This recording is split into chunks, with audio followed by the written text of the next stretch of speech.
రంగారెడ్డి జిల్లా షాద్నగర్లో double బెడ్రూమ్లను collector Shashank పరిశీలించారు. కలెక్టర్తో పాటుగా ఎమ్మెల్యే వీర్లపల్లి శంకర్ కూడా పాల్గొన్నారు. పెండింగ్ లో ఉన్న పనులను త్వరలోనే పూర్తి చేస్తామని కలెక్టర్ హామీ ఇచ్చారు. ఇక క్షేత్రస్థాయిలో అధికారులతో సమావేశాన్ని నిర్వహించి డబుల్ బెడ్రూమ్లను లబ్ధిదారులకు అందిస్తామని కలెక్టర్ వివరించారు.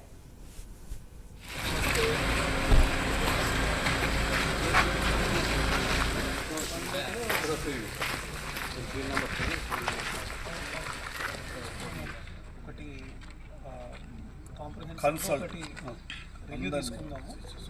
వారి టైం తీసుకొని కాబట్టి తీసుకొచ్చాము.